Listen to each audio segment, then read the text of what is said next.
Welcome. Thank you. So glad to be here with you. So glad to finally make it. We're here, and I was just telling you that it feels like therapy, you know, to come to these sessions and to have guests and to talk. And it's so beautiful, I think, in the studio more than on Zoom, and you connect much more. It does feel like therapy, doesn't it? I find it very therapeutic to come in here, and I really look forward to it. That there's like a high after leaving, isn't there? It's true, yeah. Many times, I start like the session, I'm like, low energy, and then I'm like coming out, and you get like this amazing feeling. Totally. And like the start is always like, how do you get it rolling? And then you just do. Yeah, but I was super excited to do it with you today because we haven't had a chance to. So to chat and to record ourselves chatting. Yeah. So much to chat about. So much. It's like a positive psychologist and a hypnotherapist walk into a bar. Like a good joke. Like a good story. Yeah. No, I have to get myself serious again. And then I was just talking before with a friend, and I was saying that it's just so beautiful to get all the feedback about the podcast. And, I'm still at the beginning. I mean, we're like at the beginning, and it's just growing. But I think that if you feel that you change at least like one person's life, I think it's worthy. And every other person, tells me, I saw this episode and this episode and this interview. And it's just like, I'm trying to get used to it. It's beautiful. I hear you. And you're a bit ahead of me because I just started posting, and now I finally got into it and I'm posting it, and it feels good. But there was definitely a hesitation that I didn't expect. Was it reservation, or was it perfectionism / overthinking? It was the second one, probably. Yeah. I mean, it's far from perfect. And the first conversations are always like a little bit clunky. I mean, the first one I did with Sean, which was actually really nice because, there wasn't like the pressure of bringing a guest and not knowing what I was doing. But there was pressure because, so I met him in a group that we were in together. And then I found out that we were both in the podcast collaboration.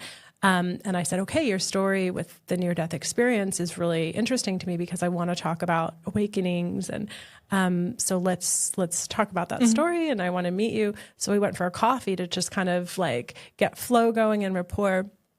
And I am really squeamish when it comes to like medical stuff, particularly spinal. And, he told me his story of what happened to him, his accident. And I started to get really lightheaded. And then I got really lightheaded and everything went dark. And I was like, oh shit, I'm going to faint. So I'm at Balagan. In the coffee shop? At Balagan. So I'm wobbling to the bathroom, and there's these curtains, and I'm trying to pull them open, go into the bathroom, and I fainted. And then I was like, oh, this is so embarrassing. What a bad start to the podcast. So, oh my God. Yeah, I was just like, this is so shit. So yeah, I faint, and I had to stay in there. I was laying on the bathroom floor at Balagan being like, oh my God, am I okay? Am I okay? Whoa. And then I kind of came back and I was like, I'm really sorry, but I just fainted. And how embarrassing. It's like, oh, I really want to hold space for your story. I'm just going to pass out. Wow, I had no idea. Yeah. And then he was super cool about it. We joked about it, and then made sure I wasn't going to vomit again. Oh, I threw up as well. Oh my God. In the bathroom. But the whole thing. Cleaning up the mess after the meeting. What the hell we're talking? But you were talking. I just remember about the same thing. So 2 weeks ago, a friend of mine was telling me a story about she was in hospital, and she had her first full anesthesia and IV and something, and then she was talking, but she didn't she gave a few she described a bit. She gave a few examples, but she was not saying something very strong. And then in one point I was like, listen, I don't feel well. I turn white. I start shaking.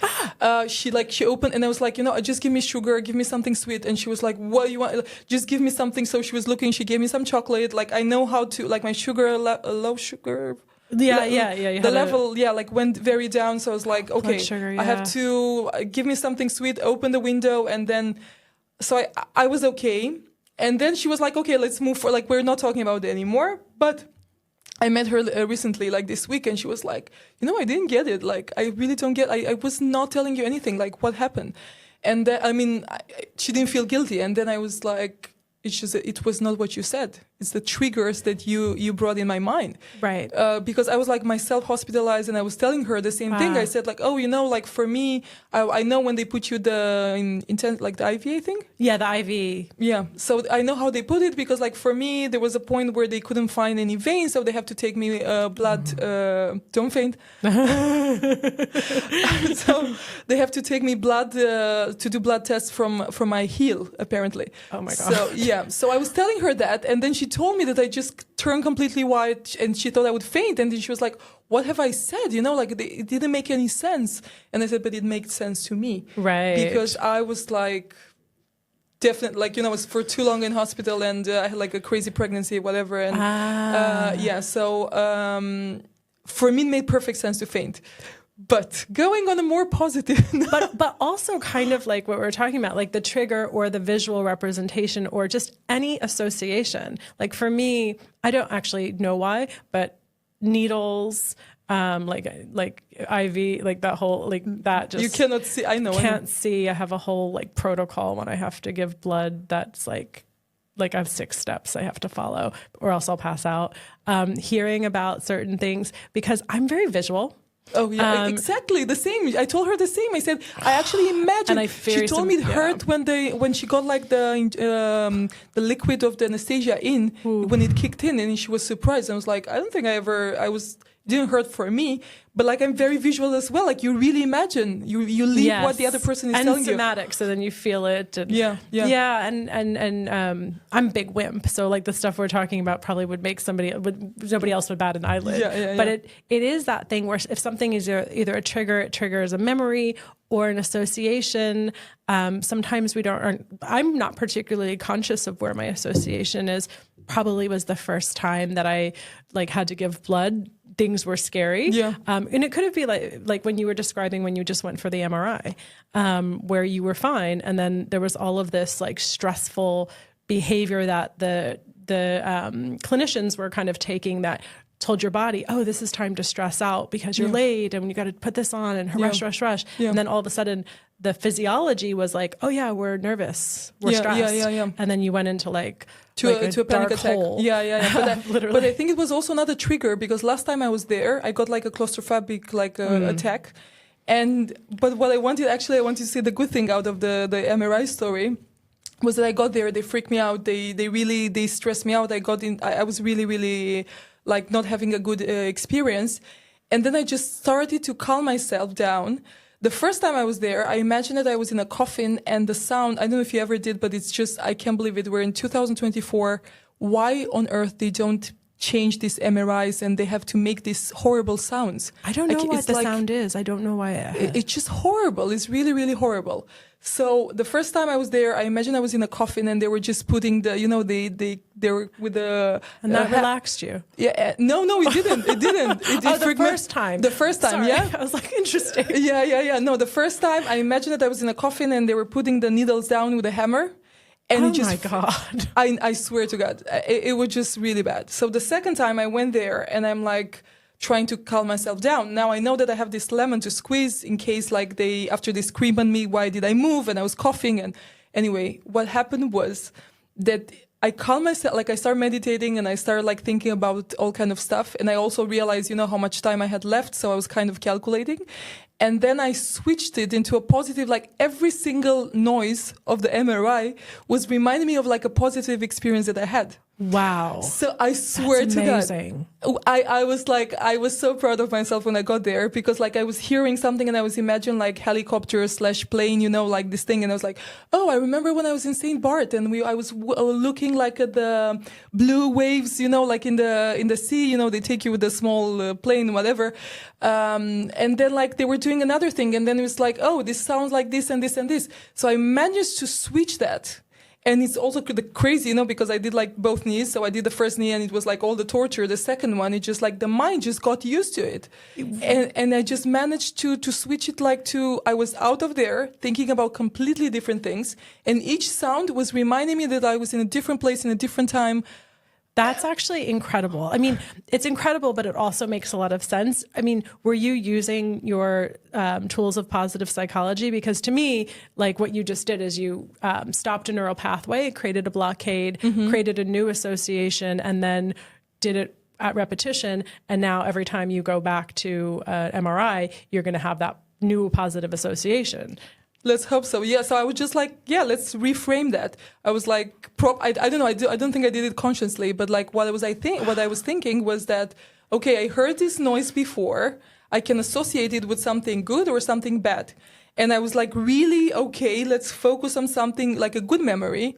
And I don't know what I did there, but like I came out, I was like, it's like, thank you, obrigada. Yes, I made it, you know. And I just think that's such a great like example, and just shows people like that you actually can stop something that can feel like such a moment of loss of control in the moment. Exactly. It's incredible. I don't know. I did it, but like I don't know if I can do it again. But I have to say that it started really bad, and then it ended up like okay. I have control. Like, you know, I could have squeezed, you know, at the beginning I said I will squeeze it, and I cannot do it. Like I really want to get out of here. Yeah. And I didn't get any empathy, and I didn't get any support from the around people. So I had to kind of like, I was my own support team. So I had to calm myself down. Doesn't always succeed, but yeah. But you tapped into resources of yours, and then like kind of like dialed it up in the neurology, which is kind of like a really fast version of a lot of change work practices. So it's profound, but it also makes perfect sense. It does. I was thinking, you know, what do you think about overthinking and about repetitive thoughts and about, you know, going like to these dark holes of ours? Yeah. I mean, I think that we look at habits, things that we see, you know, that are like well known as habits, right? I want to break this habit. I have a cookie habit, or I have a smoking habit, or whatever. But we rarely see our thoughts as habits. And when we realize that we realize like, you know, what a thought pattern, what a thought process, and what the pathway associated with it does for us in the habit and reward part of our brain. And then, you know, to the extent that it's a thought that's not useful, typically when we talk about like an intrusive overthinking thought, it's generally not helpful. It's serving a purpose, but using that model of like breaking habits, which is what hypnotherapy is so well known for and so good at, we can actually use the same kind of change work process, similar to what you did with yourself in that situation, to break the habit or the habituated pattern of the overthinking, which is what so many of us are doing, but without knowing it. Exactly. How can we be more aware of that? How can we actually do it without? I mean, I know, like from the point of view of coaching, there's like I told you about, we talked about the book, The Women Who Think Too Much, right? Yes, and I haven't read it, but tell me more about it. I'm interested. I haven't read it also, but I just know the study. I know that like women, they overthink more than men. I know that you can actually stop it. And how do we? How can we do it? You know, like you're aware of like what's the trigger, what is the repetitive thought, and also we have like this exercise that we give to our to the trainees. We ask them to make a list of like 50 things that make them feel good about themselves, or make them smile or make them feel good or something like that. And I remember writing my list, and I was like, yeah, I just passed, you know, the 50 things. Like I know, I was like like I was just thinking and writing and thinking and writing. But for a lot of people, it's very difficult. Going back to overthinking, so you have that list of the 50 things that you know, it makes you feel good. So then you understand, like you're being self-aware that you're freaking out, right? You're overthinking, like you have the same thing over and over again. And then what are the causes? What's the first thing that you can do? And then it's like, what are the actions that you can take to grab yourself out of this thought, you know? Because if you're, for example, I don't know, let's say you're help me out here, overthinking about like am I going to do a good job enough? Am I, gosh, now I'm so used to overthinking and now I can't find a thought. But yeah, what are people going to say about this? Or it could be something like retroactively, like, oh, I should have done that yesterday, or I should be doing more. I think that's one that comes up a lot. Which is actually, it's focused on the past, or like it's focused on the future. Yeah. All the thoughts are like what happened already. So you're overthinking, like you have the same thought over and over again, or about something in the future. Will it be nice? Will it come out okay? Will it come out okay? Yeah. You can see my English. Will I be fluent? Will they like it? What will they say, right? So the idea is like to snap out of it. This is the first thing. So imagine like, okay, my first thing on the list is to take a shower.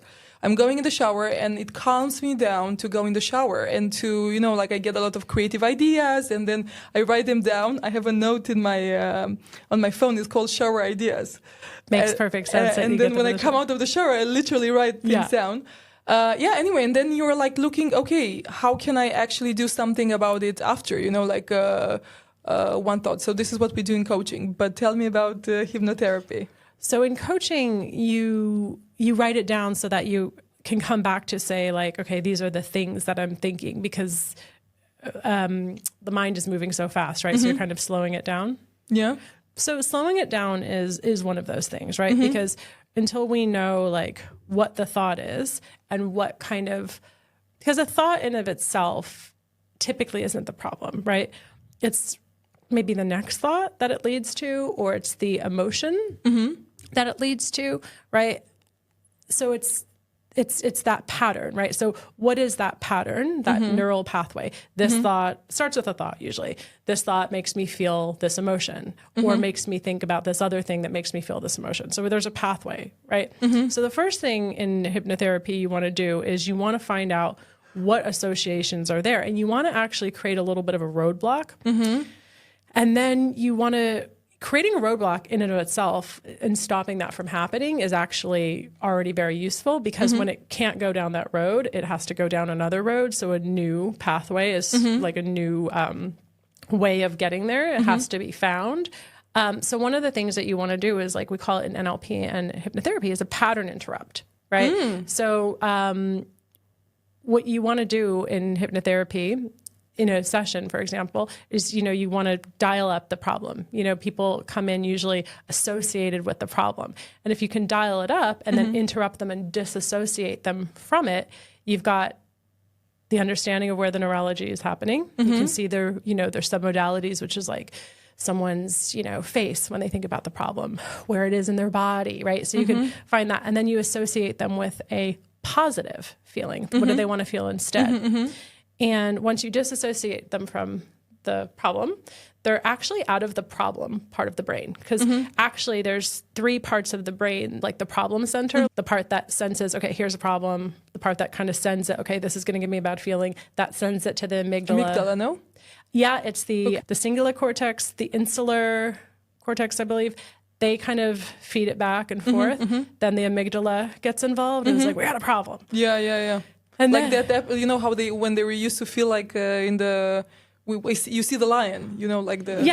Yes. Like, so it notices the error, right? So it's typically based on a prediction error, right? So all of a sudden you didn't expect to see the lion. You're like walking along on your way to get your food or whatever. And like, I go to where this food spot is. And then a lion's there and you're like, problem, right? Then you're like, gut. Goes off. So those two parts of the brain are kind of like sending that back to each other. Then the amygdala is like, okay, now I have to react. Houston, we have a problem. Yeah, exactly. It's like, and then the problem needs to be solved by a thing, whether it's an automated behavior or an automated emotion or an automated thought. So that goes into the habit reward part of the brain. So that part of the brain is like, okay, the reward is, now I park this and don't feel this emotion and feel something else, right? Oh, this feels really sad and horrible. I'll go to anger, right?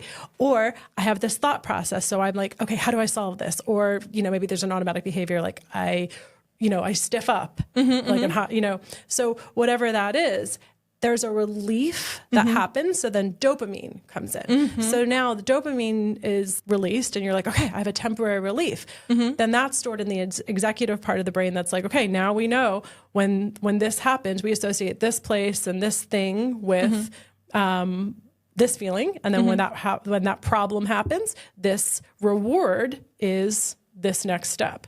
So when we can figure out what that is, but then change something like the association, we start firing up different pathways, because what happens is kind of seemingly different parts of the brain, Hebb's law, right? Like neurons that fire together, wire together. So if they fire at the same time, they're associated, right? So like when you were talking about the MRI and you were saying, okay, I was fine, but then all of a sudden the staff was taking all this like stress inducing behavior, like you're late, right? We need, they're rushing you. So the physiology is like, oh, this is like what we do when we're stressed. And now I'm going into like an enclosed space. So now all of that is associated, right? Yeah. And you change the association with, oh, last time I was in this space, it was like a coffin. Now it's like a beautiful beach, right? So very similar to what you would do in that sort of reassociating session, which would be to kind of like help someone direct their neural pathway elsewhere by actually adding in either like an anchor, we call it anchoring. So it's like, it could be kinesthetic, it could be visual, it could be in the body, it could be audio, where there's a sound or a different posture or a tap on the shoulder that's now associated with this positive feeling. So when you bring that back to the disassociated problem from a different center, you're now actually adding in simply like a new place for that pathway to go, a different touch, or like a different visual or a different sound is now associated with it. So it doesn't, again, sound that profound, but it really works because it's not like strengthening or calcifying that same pathway. Because every time that we do that through a thought or even like a story, like this is what happened to me, and we tell it again and we feel like the same feelings associated with it, we strengthen it. So when we weaken it and then create another way for it to go from an already positive resource, you can actually get change pretty fast. And it only takes like a few times. Yeah, I wanted to ask you how many times. It can be once. It can be one time. And it can be as little as 3 or 4. And it doesn't have to be in the session, right? So you can teach someone to do it themselves. Really? Yeah. First of all, it sounds super interesting. I'm like listening to everything is like, oh my God, it's so beautiful. It's really, really so interesting and so I know, inspiring at the end of the day. I think you have the power over your own brain, right? Well, that's what you just proved in your story. And you kind of, you basically did like the technique I'm talking about. So I imagine that if we kind of sat down. It was you that was talking. Well, it was probably a lot of your tools, right? Because like a lot of the tools that you use in positive psychology probably are really related to the hypnotherapy tools, the ones, the ones that I'm talking about now, because from what I've read and understood about positive psychology is that you're kind of trying to counteract, and I might be butchering this, so please help me with the definition. But from what I read one of Martin Seligman's books where like you're trying to counteract the part of the brain that is looking for problems, which is kind of designed to do that, which is like the problem center that we were talking about. Yeah, I think that if I look at, first of all, Martin Seligman, he's like the father of positive psychology, and I had the chance to meet him briefly. Did you really? Oh, how interesting. In Canada last year. And anyway, talking about the definition for positive psychology, is they're looking at looking at the problems or like of someone and at the positive like things. It's not like looking at everything as a whole. Not only like, okay, you don't have to kind of put everything like all the problems. I don't know how to explain this. I'm trying to put it together. But the idea is that you're not making everything disappear. Like you don't avoid the problems, but you're obviously focusing on the positive and on the other problems. So it's like I see what you mean. it's like a whole being approach.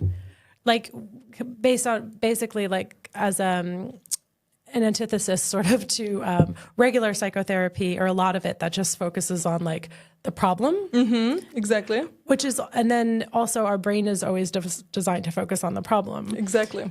Which is pretty counterintuitive to like a therapeutic resolution, right? Because when I was saying about like the neural pathway strengthening, well, a lot of that is based on working memory. So every time we recall something, especially in a way that's associated. So when I say associated, it's like you're like in the state of it. Like you're like, you can tell like when someone's associated with a problem, they're telling you a story and they're like, and he said this, and like they're like there, right? Yeah. And they're seeing it from their own eyes and they're reliving it every time. I've been there. I do this.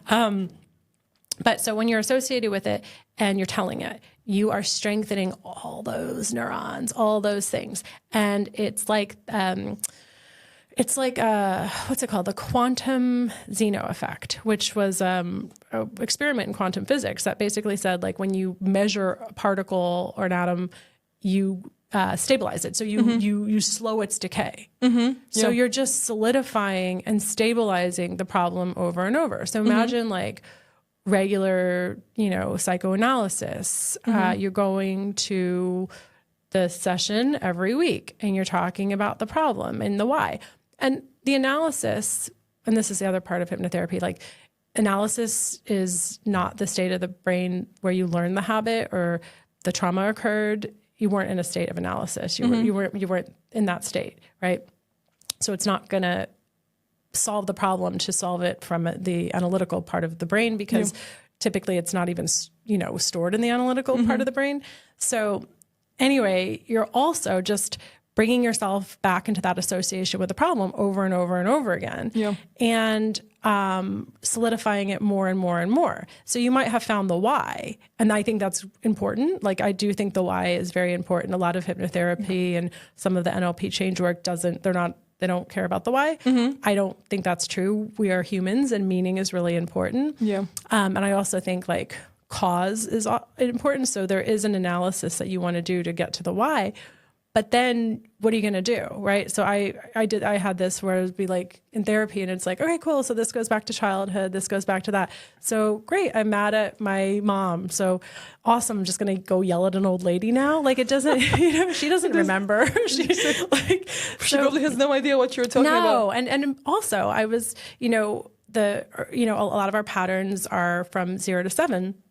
And, just childhood basically. And a lot of the parts of like the critical analysis, the critical factor of our brain isn't developed. So like, we're not even necessarily taking in accurate information. We're just getting meaning from it at that time. That age. But you know why I was smiling? Because you said like you talked about traditional psychology, right? Like when you go to the therapist. So the easiest way for me like to explain to someone like the difference between positive psychology to the traditional psychologist is that you're going to the psychologist, and even if you go as an individual or if you go as a couple therapy, right? Or if you go as an organization, right? Like to these consultants.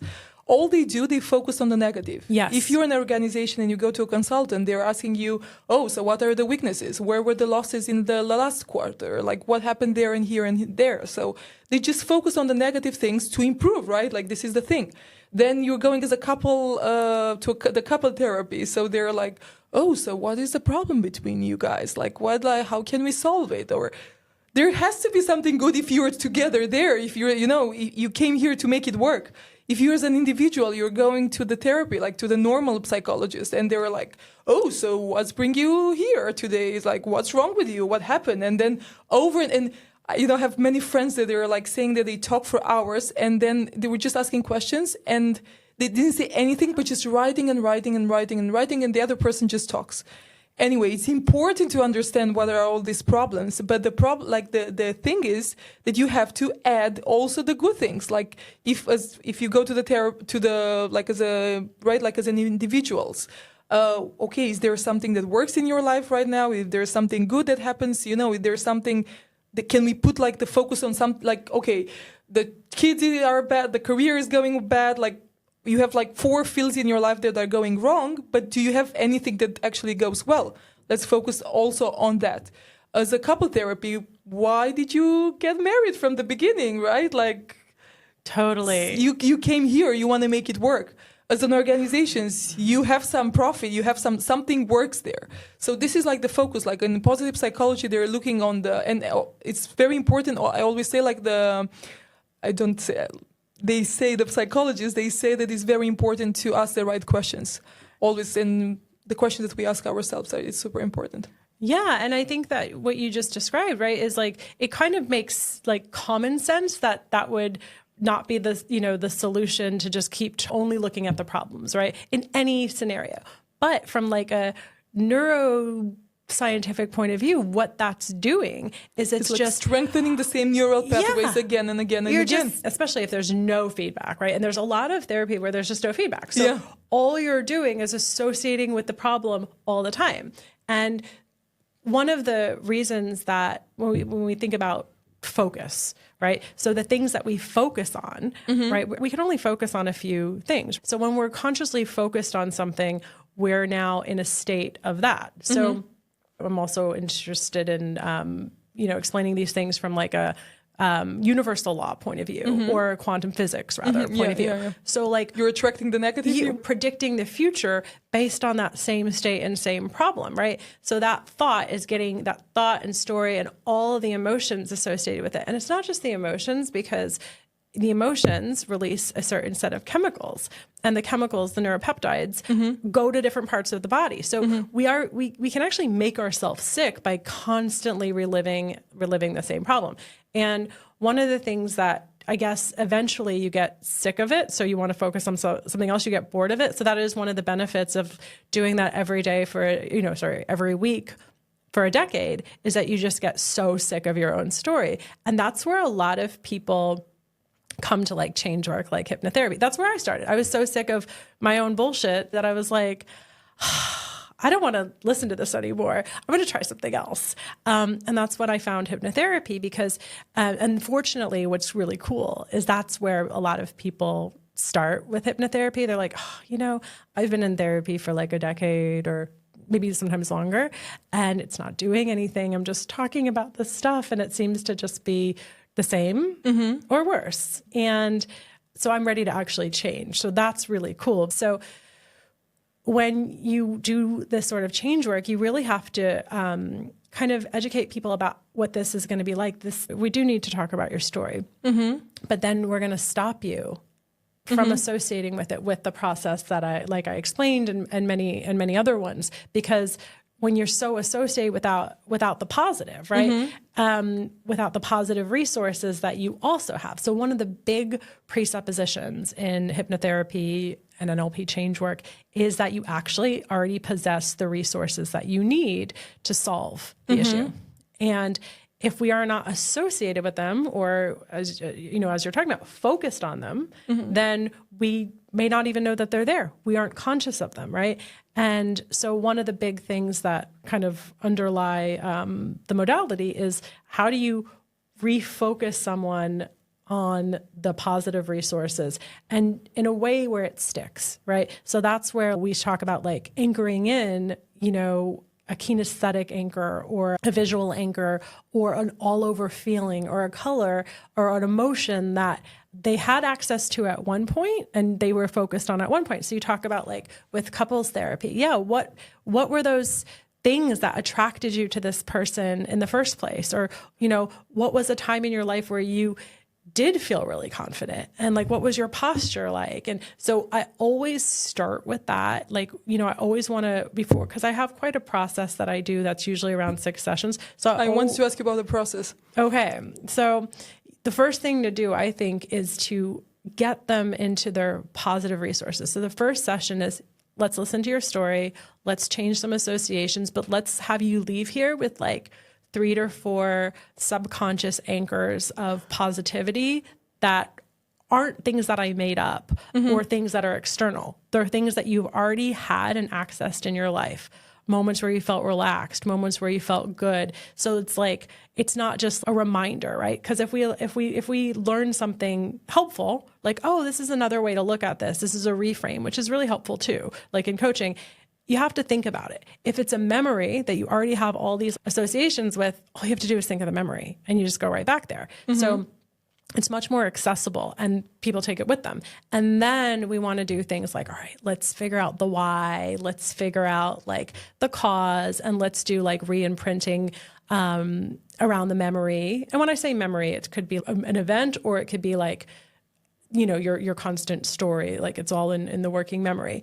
And then let's, you know, figure out what secondary gain it has for you. So that's another big part of hypnotherapy is parts therapy. It's there's a few different methods of it, but I just call it parts therapy, where you actually are kind of, the understanding is that if there's a problem that you're presenting with, right, you're coming to therapy because you're either feeling something you don't want to feel, you're doing something you don't want to do, you're not doing something that you need to do, or you want to do something better, right? So say it usually falls into one of those categories, and I can give examples of those, but let's just say you're not doing something you need to do. You're procrastinating, right? That's a big one.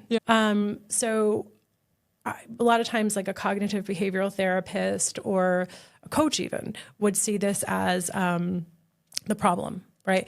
But the approach that we would take is that it's the solution. Your subconscious mind is creating this solution either as a protection or an efficiency to something that it perceives as the problem. So we need to find out what your subconscious mind thinks is the problem, do a little negotiation with it, and then involve the creative problem solving part of your subconscious mind to solve it in a way that allows you to reach your potential and doesn't have what's called an abreaction with the protective part of your brain, because the subconscious mind is super powerful. Its jobs are efficiency and protection, and it can do things at 11 million bits of processing per second versus 45. So like, you don't want to go up against it. You want to work with it. So that's... Wow, that's super interesting. That's how I see it, right? Like, why not get it on board versus trying? To try to. You know what I remember now that when you were talking, and I wanted to say before, I went to a biofeedback. I do go. Interesting. And what the woman is telling me, like the doctor is like, she was putting me, you know, like seeing some stuff on the computer. I never realized what she was actually doing there. But then she's like, you have a lot of thoughts. You have like, she asked me, are you stressed at work? Something happened? Like, you just have like so many millions of thoughts, like over and over, like your mind doesn't stop. And I was like, yeah, welcome to my life. Like, how did you know? What did you see? It's like, I just see a lot. And the thing is that it calmed me down, actually. I was there, you know, they put like a screen. And it just usually is like with calming music, they give you like a sofa, like you sit on a sofa with a blanket and everything, and you're listening to the music. So I almost fell asleep. And then like after like almost falling asleep, which never happens to me unless I'm at home, I just like snapped out of it. And I did have like a lot of creative thoughts. And I was thinking next time I will just bring, you know, like a pen and paper and write down. But when it stopped, like every single time, like I did a few times, and every single time just like, you just have so many million of thoughts. Just your mind doesn't stop like thinking. Interesting. And she was saying that this is like because she's obviously comparing it to what she's used to seeing. Yeah. It's like you have to stop kind of like to calm down. So when you calmed down, you said you had more like creative thoughts? I think I had like a calm down, and I was like zooming out. Yeah. And then I stopped, and I snapped out of it, and then it just happened again, like a lot of ideas that I had. I just couldn't calm myself down, you know, kind of. But like it came out in a positive way, I think. I looked at it like as a good thing. I think so. I think sometimes when we can be like, okay, that's just what my brain is doing, it like disassociates us from it, which is that kind of first step of like, okay, I'm not in the thoughts. My brain is just doing that. So when she's saying that, you're like, okay, that's what's happening. I'm not like in them. But also probably it sounds like, so when we're in that mode, we're in a, like where we're thinking or stressed, or if I drink too much coffee, like it's the beta brainwave state. So it's faster and thoughts are coming in faster and whatever.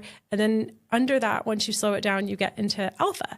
And that's like when you said you were in the shower and you're having like all these ideas and like really like creative ideas are coming to you. So it's just below that, below that state of beta is alpha. And that's when we can be like creative and all of like insights and everything come to us. So if you just, it's not completely relaxed into like theta, which is where we do a lot of the hypnosis interventions, or where like right before we go to sleep, because that's more of like a resting, healing, super learning or suggestive state. But that like creative alpha is such a nice place to be. And I can totally relate to getting ideas in the shower. Yeah, you like Always, like, because you just, you do like, you know, like the procedure's usually the same. Like, I'm going to wash my hair now. You don't have to think about it, right? Yeah. So you just kind of get into that, and then like automatic behavior that you don't have to think about this. Like when you drive, when they say you're driving home like an automatic pilot.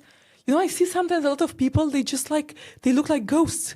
They're driving their cars, but they're not there. You see that they're not there. They're like somewhere like, I don't know, they're just driving, but their minds is somewhere else. Highway hypnosis. Yeah. But it's the same thing, right? Because you're like, I'm sure you've had this situation where you like drove somewhere, but then like they were not supposed to drive there. Yeah, that's me. Yeah. Oh my gosh. That, or like, you're just like, I know I drove here. I know that I was there, but I don't remember any of the drive. Like, I know that I was. Story of my life as well. Yeah. Maybe even today on the way here. I was on the, Let's not get into me driving and multitasking and I like my car is like my mini office. I have like a screen there. I get like, I like it, but I use it in my favor, kind of, like I'm. But if you're getting all your ideas. Yeah. It's true, but I should be more focused on the driving part. Okay, yeah, fine. We have to say something on camera. Yeah. We have to be politically correct. Listen, I want to ask you intersection about happiness and hypnotherapy. Like, tell me. Well, I think it kind of comes down to what we were talking about, right? So like everything starts with the thought, and the thought triggers an emotion. And if that emotion is something like, I think about what I didn't do right, you're living in regret, right? What we often call depression is like habituated patterns of thinking, right? And the same thing with anxiety and stress. You're thinking about the future, right? So habituated patterns of what's going to happen, what's going to happen, what's going to happen. I want to say something here. You know how we call depression? How? Sadness without hope. Ah, that makes a lot of sense. Because that's, if you really think about the thoughts that are associated with it, obviously they're completely different for every person. But I have found, and if somebody, I don't really call it depression when I'm working with someone. So I like what you just said. It's really, though, no matter what it is, it's a habituated thought pattern. Yeah. Right? Yeah. Without hope, usually focused on like the past, and then using the past to predict a hopeless future. Exactly. You don't have a future. You don't see a future. And you're often using the past to predict the future, and it feels hopeless, or you don't feel like you have options. And a lot of times when we're still in the problem state, like we're still in that neurology, we can't see our options. So one of the things that is really important is to get people out of that, because all of a sudden options become available to you that you didn't see before, because it comes down to focus. And that's kind of relating it back to happiness, right? We can only focus, our conscious mind can only focus on several things at a time, not that many, right? We can focus on like a few things at a time. Yep. So the most important thing is where our focus is. Happiness rarely comes from our external circumstances, right? We probably know people who don't have the best circumstances that are always happy. And we know people who have extremely good circumstances who are never happy. So it comes down to what you're focusing on. But typically the pattern that directs your focus is typically related to something unconscious. So that is where I like to focus with the clients. What is the unconscious pattern that is leading you to consciously focus on something that makes you feel bad? And a lot of times it's not just how you feel, but because that thought, that focus comes down to an emotion. It has an emotion associated with it. That emotion has, chemicals, hormones associated with it. And they, the neuropeptides, they send it to different parts of the body. That also has a pattern of behavior associated with it. When you are in a certain emotional state, you're going to take different actions, right? So if you're like, today's going to be awesome. You're going to like get up and, you know, go out into the world and it's going to be awesome. Today's going to be shit. You're probably going to stay in bed, right? So it actually sometimes isn't even, people don't notice the emotion that they feel with it. They notice the actions that they're taking or not taking. And that's what they come to change. But it goes all the way back to the emotional state, the thought, and why you're focusing on that thought. So that's I'm definitely coming to your session next week. But let's say let me tell the listeners. So if somebody wants to book a session with you, where I will put it in the show notes. Where can somebody find you? So my Instagram is the Andrea DeBellis, and there's several links. You can book a hypnotherapy session via a booking link. Or if you want to I do a 30-minute consultation. I always like to make sure it's a good fit, understand, you know, what somebody's trying to work with and, you know, introduce them to myself and make sure that they think that I'm a good fit. So I do a 30-minute free consultation discovery call. So they can just DM me to book in for that.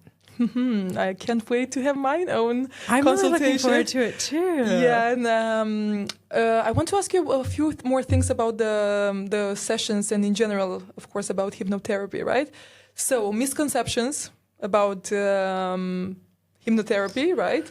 And what would you tell like somebody that come and is completely against it, or very suspicious people, or you know, you understood the idea? I think a lot of the suspicions and the being against it actually come from the misconceptions. And you know, the big one is like what is put out in the media in Hollywood. Like so for most of the last several decades, it's just been like stage shows and somebody like taking control over you and making you do really embarrassing things. And the reason why those things are so interesting and cool to watch is because they actually really are putting people in the States. But that's not what hypnotherapy is, right? It's actually, it's used to help you get control of your automatic states. And the state of trance is something that we go into in and out of all the time. And it's actually where your patterns were learned. So we have to bring you back to when I say we, I mean, not me and hypnotherapist, me and the client, because it's an interactive process. We together help you go back to that state where, you know, the pattern started, so we can actually make change in a relatively short period of time. And that's another misconception. A lot of people think that like I'm going to do something to them, but it's actually very collaborative and interactive. I can't do anything to someone that they don't want to do. So we won't walking around like with eyes closed and like voodoo and I'm joking. No, but you know, it's really funny because I do counter this all the time. And I come from a background, like I used to work at a hedge fund. So I used to work in finance and then I used to work in like, you know, startups. And so a lot of people in my previous network, they're kind of like, you're a hypnotherapist now. So they're like, interested. Did you turn hippie? Yeah. Girl? They're like, what? So it's been a challenge to explain it, but I really welcome the challenge because it's a really exciting time to be in this field because there's a ton of like neuroscience that science-based. Yeah, I mean, it's stuff that's always worked. And like, you know, it's the same processes, but the psychology community has always been like, yeah, but we don't know why that works. Or the psychiatric community has always been like, yeah, that might work. Yeah. Okay, we get it. That person stopped smoking and never has again or whatever, but we don't know why it works. So we're just going to throw it out. Now with a lot of like newer research and neuro research and a lot of brain imaging, it backs up kind of a lot of the meta patterns that underlie all of these interventions. So now we can actually explain why they work. So that's exciting. And I also think that there's a lot of quantum physics that, you know, in terms of like law of vibrations and frequency-based understandings of emotions that are also coming into focus as well, which offer a beautiful explanation for a lot of the interventions. So those are two of my greatest interests. So it's a really interesting time and a really great time to be in this field and being able to educate and kind of more mainstreamify this practice that really, really is effective because now we actually have many more tools to explain it. So that challenge of like overcoming that is, I think, one that's exciting. I think we're at the beginning. There's a lot more demand for it, right? I think a lot of people are, you know, struggling with mental health issues and patterns, and they're kind of turning to approaches that aren't traditional therapy because they're not really working. And there's also not enough supply to meet the growing demand. Amazing. You know what I was thinking when you were talking about, you mentioned brain images. So I remember there's like a study about brain images for people that were doing meditation. There were actually brain images for changing like the parts of the brain after meditation. So do you have any scientific proofs about hypnotherapy and changing the brain and? Yes. So basically, that's been amazing for hypnotherapy. Not a lot of people make the link always, but basically, there's been a ton of imaging that shows, Buddhist monks or people in certain types of meditative practices can actually change their brain. So we can actually see what meditation does to a brain. But what people don't realize is that, first of all, there's two types of meditation. There's receptive, which is like clearing your mind. And then there's active, which is like visualization and stuff. So what makes the active effective is when you can do receptive first, but that's the big turnoff to people because it's really hard. Like clearing your mind, it's hard, right? Like so to do totally. So it just totally turns people off. So we go for more active meditations, and even those are difficult to, not everyone can even sit still long enough to do that. So what's really cool about hypnotherapy is that the induction part of it is when you're bringing someone into state. That's actually a receptive meditation because you're clearing the conscious mind out of the way. And then the intervention, the thing that you're going to do with them, is an active meditation. So what happens is that, people come and say, I know that there's all these benefits of meditation, but I can't do that. But when we work in hypnotherapy, and I'm giving them self-hypnosis audios, they're actually meditating. And they're actually getting all the benefits, and there's a goal at the end. So they're getting all the benefits of general well-being, and there's a goal that they're working towards. And you can support these states because they're the same exact states, the same brainwave patterns that you go into with focused meditation or active meditation that you do when you go into hypnosis. Beautiful. Thank you so much. I have like a million other questions that I wanted to ask you. We should do this again. Yeah, exactly. I know. I feel like I have a lot of questions for you too about positive psychology and the connection in your work. Yeah, we should definitely do it again. Let's do it again. The time just like flies by. So thank you so much. Thank you so much. This was super fun. I loved it.